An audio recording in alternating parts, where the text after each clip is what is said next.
반갑습니다. 오늘도 예수 안에서 우리는 자유하기를 원합니다. 그 진리 안에서 자유하라고 말씀하셨는데 진리 안에서 자유하는 비결 그것이 뭘까요? 오늘 말씀을 통해서 알아가도록 하겠습니다. 오늘 에레미야서 34장, 35장 같이 합니다. 34장에 오시면 시드기야 왕을 비롯해서 정통적인 유다인들의 죄악상에 대해서 말씀을 해요.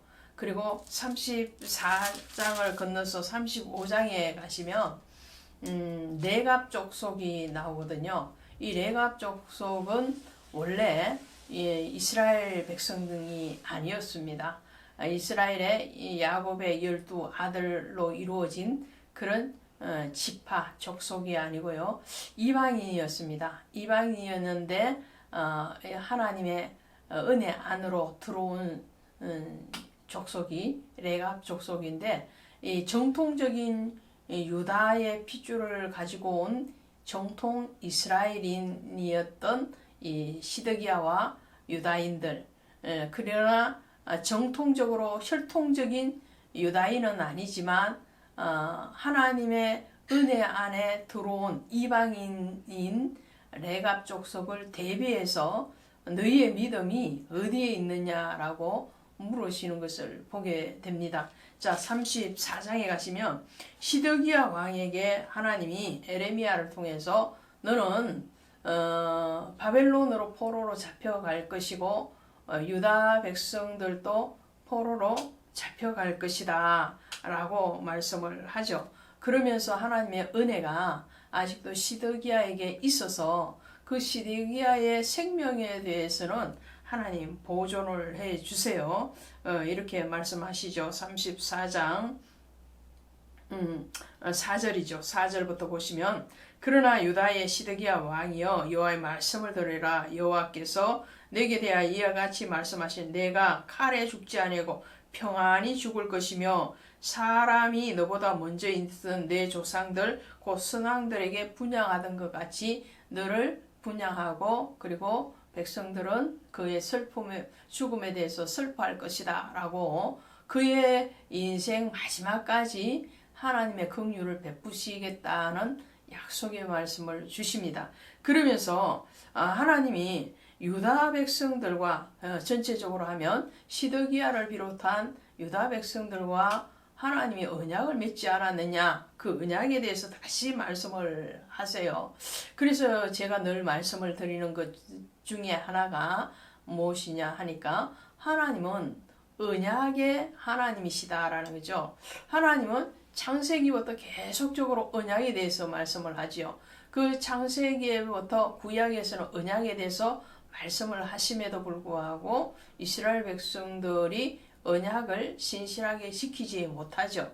그 못함에 대해서 하나님은 하나님의 아들 독자 예수 그리스도를 우리에게 주셔서 그 언약을 성취하게 하시는 것이 신약에 오는 예수 그리스도의 탄생과 그리고 그의 죽으심과 부활입니다. 자, 오늘 그 언약 중에서 하나의 언약이 뭐냐면 하나님이 이스라엘 백성들과 히브리인들을 종으로 삼지 말고 부득이 그를 종과 같이 그 몸을 의탁해서 들어오거든 7년째에 그를 해방시켜 주라 라는 언약을 맺었다는 거죠. 그것이 출애굽기 21장 종에 대한 규례에 나옵니다.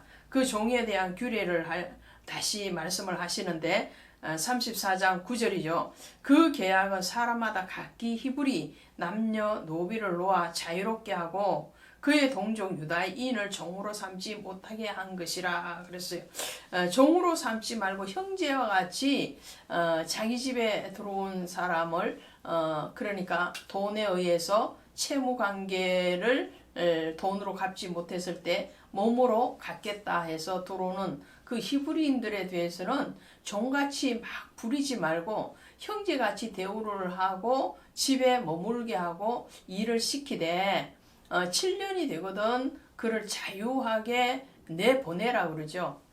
그리고 그 종에 들어와서 만일에 결혼을 했거나 또 아이를 낳았다면 그 가족과 함께 자유의 몸으로 내보내라 라는 것이 율법적인 계약 관계였습니다. 그런데 히브리인들은 어떻게 했다는 거예요? 그렇게 팔려왔는 그들을 놓아주라고 말씀하는데 놓아주지 않았다는 거죠. 마음이 변했다는 거죠. 그래서 그 종으로 계속 붙들어 두었다라는 말씀을 합니다. 거기에 대해서 17절에서 이렇게 말씀하죠. 그러므로 여호와께서 이와 같이 말씀하시기를 너희가 나에게 순종하지 아니하고 각기 형제와 이웃에게 자유를 선포한 것을 실행하지 아니하였은즉 내가 너희에게 기근과 그리고 전염병과 그리고 전쟁의 칼날 아래에서 너희가 너희의 자유를 결박당하게 될 것이라는 거죠. 다른 사람의 자유를 결박했기 때문에 하나님도 너희의 자유에 대해서 결박하겠다 이런 말씀을 하시는 것을 보게 됩니다. 마태복음 18장에 가시면 18장 24절 이하에 가면 1만 달란트 빚진 자가 주인 앞에 붙잡혀 오죠. 그래서 그 빚을 갚으라고 그러는데 1만 달란트 빚진 자가 주인에게 하소연을 합니다. 나는 내 재산을 다 팔아도 이 돈을 갚을 수 없으니 좀 기다려 주십시오. 그랬을 때 이 주인이 긍휼의 마음을 가지고 1만 달란트의 빚에 대해서 탕감을 해줍니다. 그런데 1만 달란트 빚을 탕감받은 이 사람이 얼마나 기분이 좋겠어요. 얼마나 자유하겠어요. 빚에 눌려 살다가 그 빚을 갚지 않아도 된다니까 얼마나 자유하겠어요. 그러면 자기의 그 자유함에 대해서 다른 사람에게도 그 선을 갚아야 되는데 이 1만 달란트 빚진 자가 자기에게 100데나리온 빚진 자를 잡아옵니다. 그리고 잡아와서 빚을 갚아라 하니 이 100데나리온 빚진 자가 나는 이걸 지금 당장 갚을 수 없으니 기다려주세요. 자기가 주인에게 했던 말을 그대로 100데나리온 빚진 자가 자기에게 그렇게 하소연을 합니다. 그런데 이 1만 달란트 빚에서 탕감을 받은 이 사람이 100데나리온의 빚을 갚지 못하는 그 종을 불쌍히 여기는 것이 아니고 잡아서 때리고 감옥에 가두어 버렸죠. 그 소리를 들은 주인이 이 1만 달란트 탕감을 해줬던 그 종을 다시 데리고 와서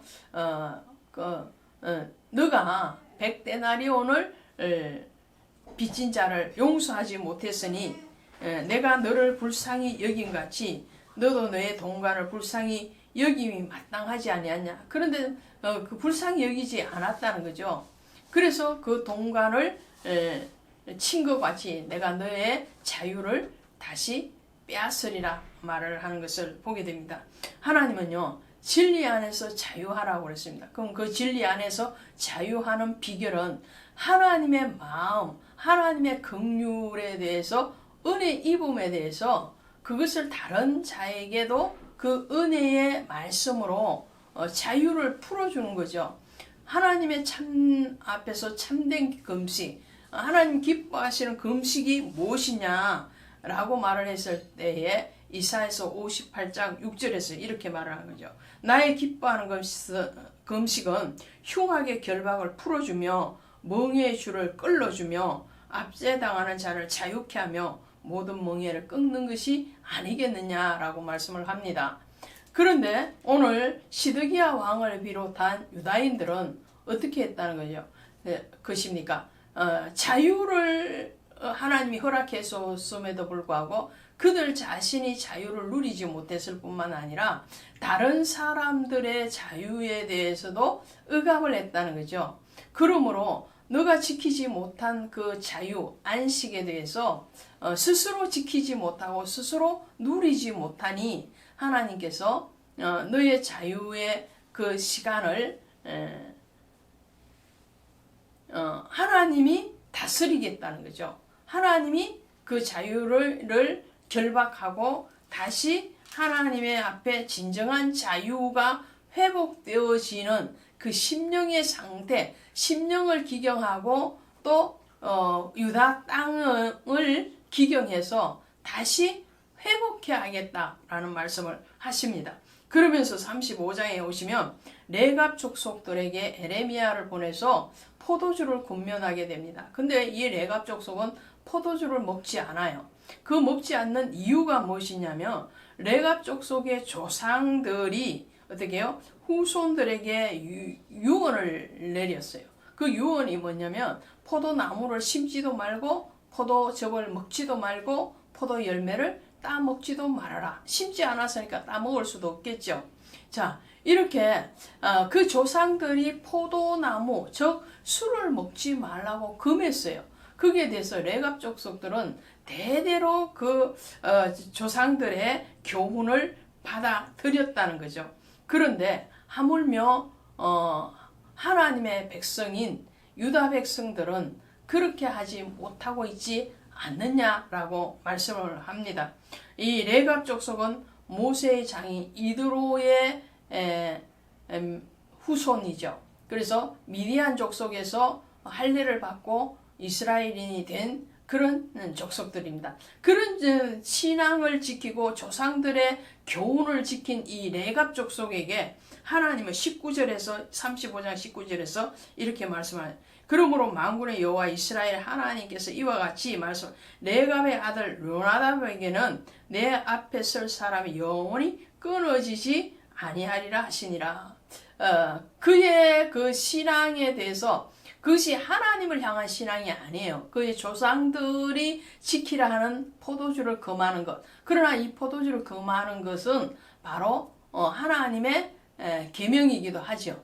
그래서 이 레갑 족속들의 후손들에 대해서는 하나님이 영원히 그의 후손들의 생명과 번성을 보장해 주시겠다라는 말씀을 합니다. 이렇게 시드기야를 비롯한 유다 백성들과 레갑의 족속들의 교훈을 왜 성경은 연달아서 기록하고 있을까요? 루가복음 16장 8절에 가면 주인이 이 옳지 않는 청지기의 일을 지혜 있게 하였으므로 이 세대의 아들들이 자기 시대에 있어서는 빛의 아들보다 더 지혜롭다라고 말씀합니다. 이게 무슨 말씀인지 여러분 아시죠? 자, 옳지 않는 청지기가 주인 앞에 물질의 손해를 자꾸 끼치니까 주인이 그 옳지 않는 청지기의 직위를 해제시키는 것을 통보를 합니다. 그 통보된 며칠을 말미를 두고 통보를 했는데 그 며칠 동안을 이 불의한 청지기에는 주인의 재산을 가지고 지혜롭게 잘 응용해서 자기의 후일을 도모했다는 거죠. 그것이 주인 입장에서는 마이너스이지만 이 악한 불의한 청지기의 자신을 위해서 예비하고 준비하는 것이 이 빛의 아들인 하나님의 백성들보다 낫다라는 거예요. 하나님에게 받은 물질, 그 지위, 그 명예, 그 권세를 가지고 미래를 소망하지 못하고 하나님의 나라에 들이지 못하는 그런 어리석은 하나님의 백성들을 질타하면서 이 옳지 못한 청지기의 비유를 하는 것 같이 오늘 레갑 족속은 원래 유대인이 아님에도 불구하고 그의 조상과의 약속에 대해서 신실하게 지켜가거늘 유다 백성인 너희들은 왜 하나님의 계명, 하나님과의 언약에 대해서 지키지 못하느냐라고 지금 꾸짖고 계시는 겁니다. 오늘 진리가 우리 안에 제대로 들어오면 그 말씀에 근거한 자유함, 그 자유함은 우리 자신의 자유함뿐만 아니라 우리의 형제를 향한 자유로 선포되어지게 됩니다. 오늘 진리 그 하나님 안에서 자유합시다. 여러분도 저도 또 우리와 함께하는 모든 형제와 교회 안에 자유가 선포되어지기를 원합니다. 고맙습니다.